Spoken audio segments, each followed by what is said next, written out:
all the legacy car makers, all the tech companies, they have demand for cobalt. And that creates this value chain. And the bottom of the value chain is the blood and misery we're talking about. So it only exists because of their demand for it. So aren't they responsible to fix the problem? It seems like they absolutely should be. It seems like it. And yet none of them are accepting adequate responsibility. And do you think that part of that is because of what we talked about before with profits and the obligation they have to their shareholders to do something like this would require just a fundamental change in the way they operate? The only thing that I could think of that would somehow or another shift this is some sort of a technological innovation that allowed them to create batteries with some new technology. So, okay, it's a couple of important things here. I don't think it would cost all that much for them to solve this problem very quickly. Have you run numbers? I mean, let's look at what's the source of the harm. Okay, it's peasants and kids digging in unsafe conditions for $1 or $2 a day, suffering injury, toxic contamination, and death. So, how do we address those harms? What's the low-hanging fruit? All right, PPE, gloves, hard hats, masks, goggles, whatever. How much can that possibly cost? A decent wage so that parents don't have to bring their kids in to work just to survive. All right, instead of $1 or $2 a day, people in that part of the world can probably reasonably survive on $10 a day. A day, not an hour, a day. That's not going to add up to too much. Then you don't have artisanal tunnel digging. Let the excavators do it. Use proper heavy equipment. Well, there's equipment down there. If they need a little more, how much could that really cost? And you go down the list of these things that would help solve a lot of the harms, and then you add in a few things like invest in the local community that we avail of, like build some schools, some public health clinics, and so on.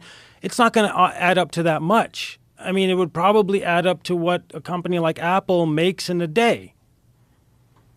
And you'd solve huge parts of the problem, not all of it, but a lot of the harm and injury that's being suffered could be avoided with some simple steps. Has anyone ever come to Tim Cook and presented him with this evidence and with this information and asked him to comment on it? I don't know. That's a really good question. I would love the opportunity to present it to him and ask him to comment on it. It probably wouldn't get to him. You probably wouldn't get past the PR department and the CSR team, and that would say, no, Apple's very aware, and our supply chain is clean, and we have independent audits and so on, and that would be the end of the discussion, right? I mean, but we have to get past that fiction, and I hope that some of what I'm doing and what others no doubt will do after my book comes out will move us past that, just that vacant, vapid response that, we're aware that there are some problems in the Congo. It's a poor country. Our supply chain is audited and everything is A-OK, right as rain. And we just have to move past that with truth. And then the question is, will they engage? Would Tim Cook, Sundar Pichai, Satya Nadella, Elon, the rest of these, and all of them, I don't know the names of all the CEOs or the ones that come off the top of my head, but will they engage on it? Will they say, okay, all right, truth accepted, problem acknowledged, help us. Help us. And I and many others, I'm sure, would be only so happy. And look, it should start with a trip. They just need to go and see for themselves. But they can't, right? Like, how much resistance would they experience? I mean, you're talking about going in there where there's commandos and Kalashnikovs guarding these secrets. Yeah, fair enough. No, I'm not even giving them an excuse. I'm just sort of identifying the scope of what would be involved, because this would somehow impede on profits. And a lot of these companies are run by Chinese corporations as well. Yes, yeah, no question. That's a big part of the problem, and we don't have to mince our words. We don't have to mince our words about it. They are a big part of the problem. their government, their companies, the way they do business is a big part of the problem. But everybody knows it. You know, our tech companies and they know who they're in business with, right? They're not oblivious to how business is done in China and by Chinese companies on the ground in the Congo. Part of the problem is there's not even one U.S. mining company in the Congo to maybe show by a better example of how to do things.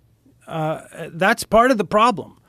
It's almost completely China plus Glencore, and one or two other companies, maybe a Canadian one, and so on. But it's all, you know.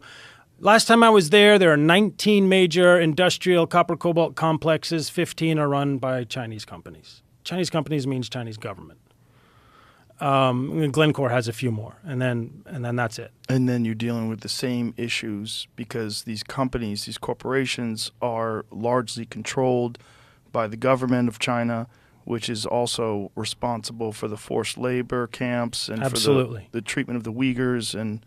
Well, we have to issues. decide. You know, I mean, we meaning American companies have to decide. You know, what's the threshold? At what point do they have to make decisions around their corporate moral record? You know, they know what's happening in China and with Chinese companies in other parts of the world. If I know it, they all know it, right? But there's just so much money at stake. There's an anxiety about, you know, saying, well, we really need things to be done better. They just say it. Don't worry, you know, everything's audited, everything's okay. They just keep saying it and saying it and saying it. And all right, so could CEOs get down there? All right, yes, I take the point. That would be a little challenge. I could probably still arrange something. I could get them somewhere. If I can do it, and I'm, you know, of average intelligence and average means and resources, you know, we can get some people down there to see some truth. All right, and then I'll go the rest of the way. And while we're there, even if they just hang out in a hotel in Lubumbashi with their teams, you know, they will hear about a tunnel collapse within the first week. I'll bring in some kids covered in filth and muck for them to see, digging their cobalt. How about talk to some families? We'll just go to a few villages. Or I'll bring them to the hotel.